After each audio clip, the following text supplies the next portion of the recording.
Hi guys! Welcome kayo sa aking vlog.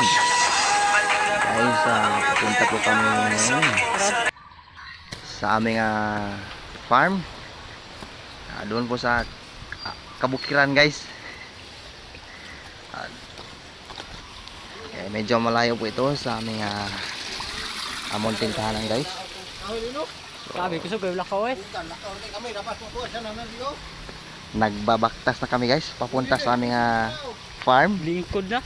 Doon sa aming tiger grass farm.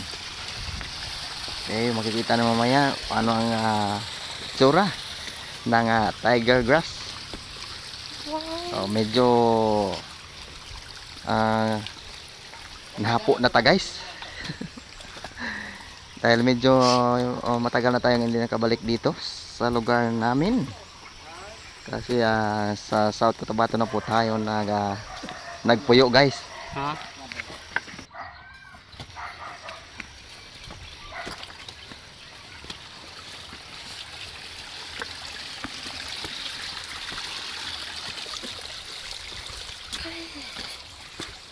Ayan guys, nagpapatuloy pa rin tayo sa paglalakad. Kasi medyo malayo po yung aming farm guys. Yung tiger grass farm namin. Medyo malayo. Kaya tayo medyo hinapo tayo guys kasi napakalayo ng ating pupuntahan.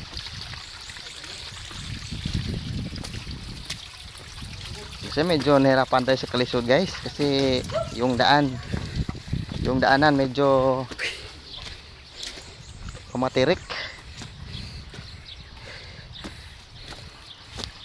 So medyo nag-agi tayo dito sa kasapaan guys. So ito po ang dinadaanan ng ating ng aming mga magulang guys papunta sa kanilang farm o sa aming farm. Okay, may dito kami dumaan sa may hagdan na kawayan. Yeah, guys, medyo nahapot na talaga tayo guys.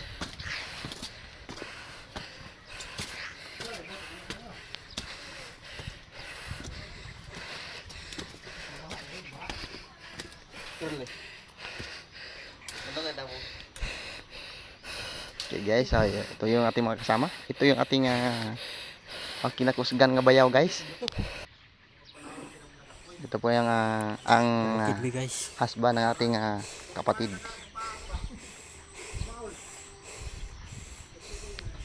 Tapos dami tayo. Ayan guys, yung nagbibideo guys, medyo nahapo guys. Okay, hinihingal po yung ating kapatid guys, ang videographer natin guys. Yung ating ito po yung bunso naming kapatid na lalaki. Ang videographer natin ngayon.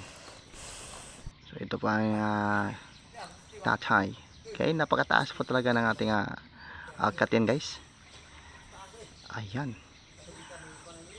Una natin umakyat.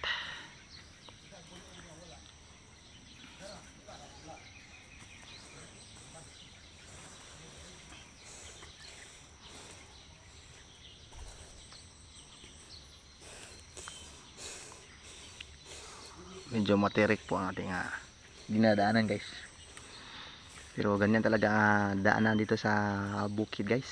Dito sa aming bukirin. Dito sa aming uma. Kapoy ko. Kapoy sila.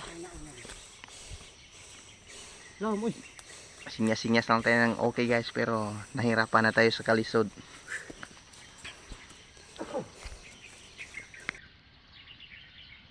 Okay, mga 1 hour din ito guys, papunta sa aming farm.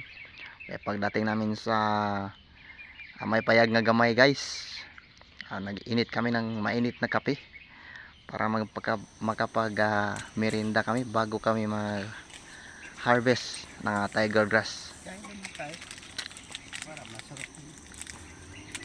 Ito po ang aming kape guys, Nescafe. Pag meron ka nito, gising ka. gigising ka talaga pag may Nescafe Classic. Okay, hindi natin patagalin guys. Ito po ang bunso kong kapatid guys. Siya po ang nag-harvest guys ng tiger grass. Ito po pala ang tiger grass. Ito po yung ginagawang walis tambo guys. Ito po yung ginagawang walis tambo. So unang harvest pa lang po ito guys. Kaya pinipili lang muna yung nakalabas lang konti ang kanyang stick. Yun po ang kukunin ng ating kapatid.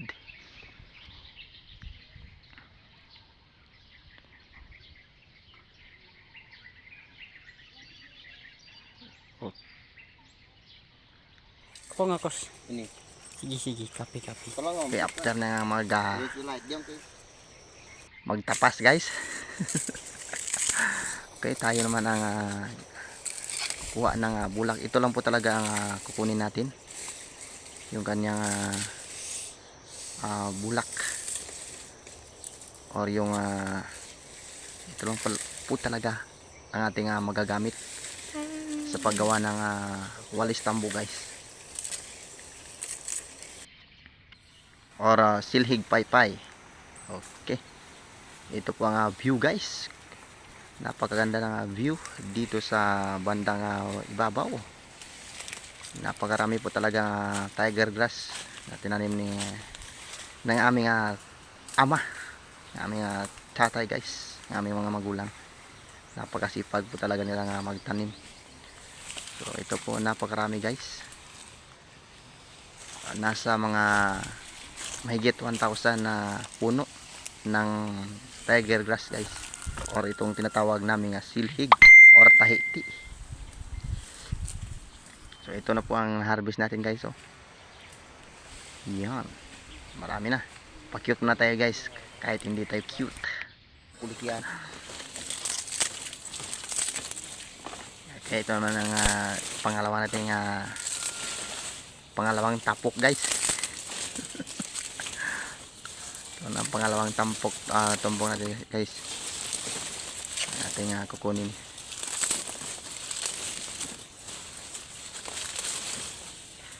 Kaya bilis-bilisan lang natin konti guys, kasi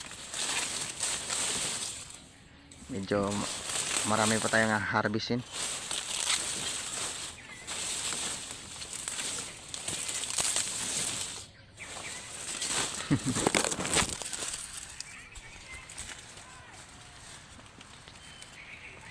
Guys, tapos na. Ito na po ang ating na-harvest. Guys, so inyong makikita guys, yung nasa ibaba guys, yun po yung bahay ng aming mga magulang. O inyong makikita, dyan po ang kanilang tinitiran. Doon, napakalayo. Dyan po sila nakatira. Dyan po ang kanilang purok. Okay, ano tayo guys.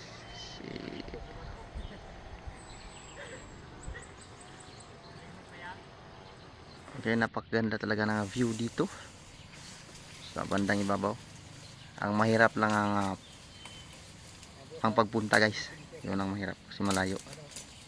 Dito po ang ating tatay, nakaupo lang, pasimple-simple lang sa pag-harvest ng tiger grass or tahiti. Okay, habang nag-harvest siya guys, nagkukwento rin aming tatay. Yun ang aking kinakusgang bayaw guys.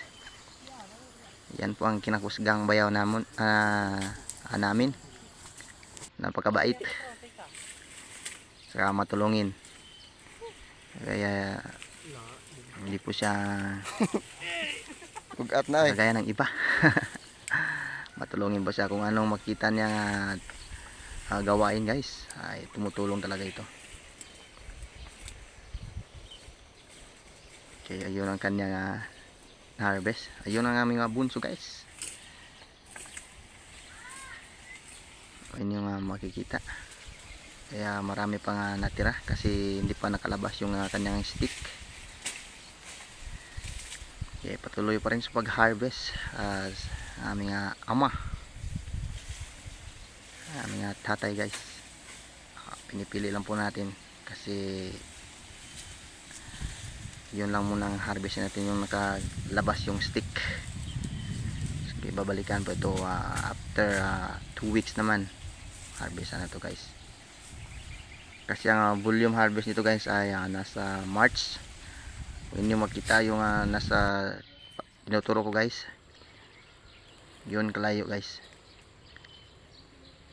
Okay, ito na si Dato. Si Dato Wiley ni mga guys. Si Dato Wiley. Ano pa? Lagay powet. Ito isa. Guys, madani si Dato. Kaya ito na yung harvest namin guys. Paturo-turo pa tayo dito guys kasi Nag-harvest sayang mo. yung saging guys. Napakaraming guys. saha. Banana yang shoot. Si Vice.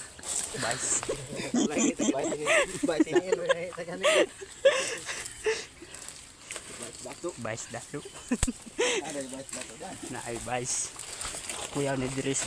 Basta masipag ka lang dito sa lugar na to guys. Hindi ka talaga magugutom. Kono daw siya kono tundan. Tot bahok. Pauwi na tayo guys. Medyo nahirapan pa rin tayo sa kalisod. Kasi hindi tayo naka-boots. Dapat kasi pag dito ka sa lugar nito, kailangan mo maka-boots.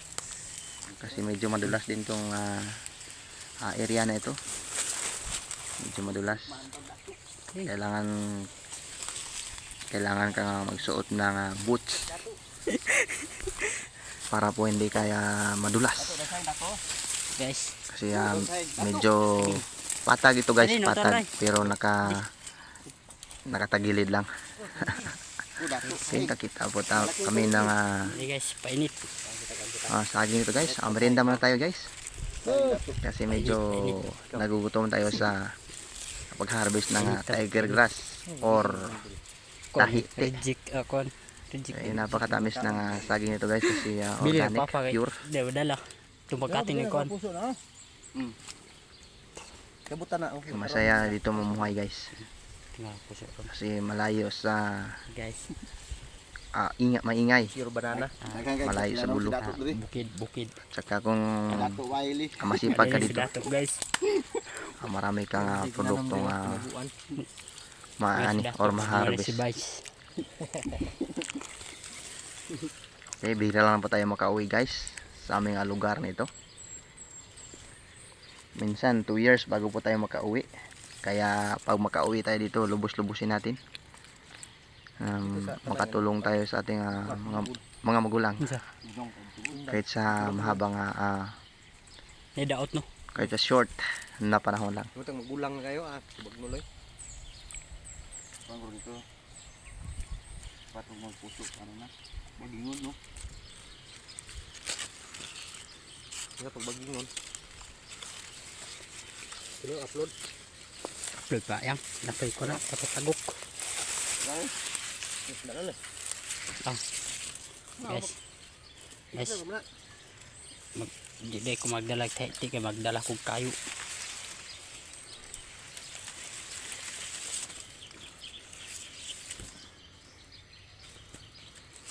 Okay, thank you nga pala sa ating videographer, ating kapatid na Bunso. Shout out sa iyo, Bunso. Junel Sikaw.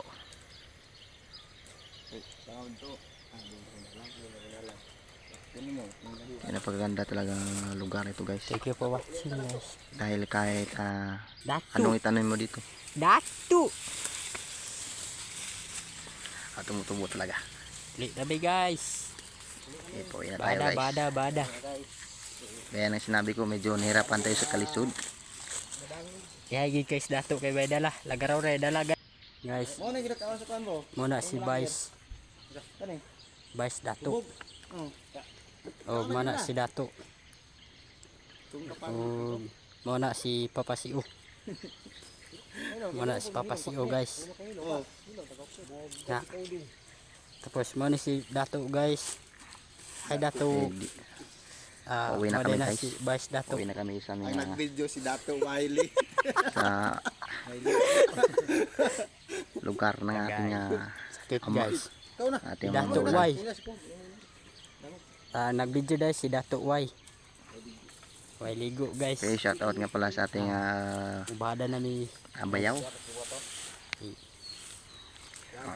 Ana si Alfred Dato Dagan. guys. Ito Dagan. sa bukid. Daan daw na sa Lakibot. Ito siya guys. Oh. Yan. Sa kuan. Sa So, pauwi na Walang kami guys. itudlo. Daan sa Lakibot. Dala na sa Milo Hindi guys. namin na dinami yung hinarvest namin kasi Hinay mahirap namin. talaga ang daanan. Pauwi. Medyo mahirapan ka sa kalisod guys pag may dala ka.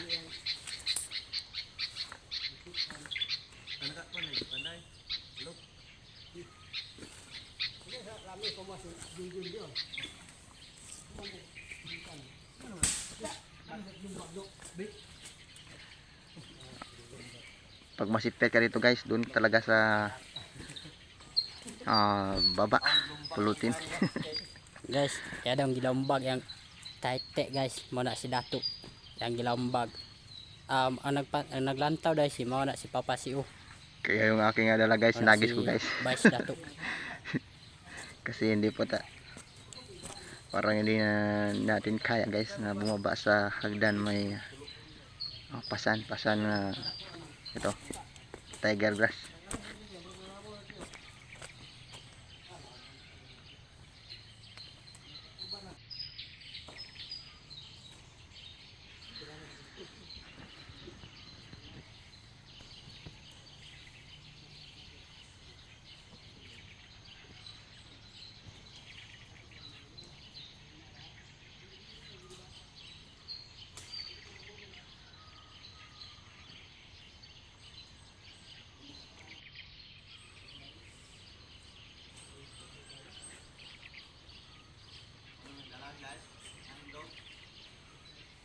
Mo na si Papa.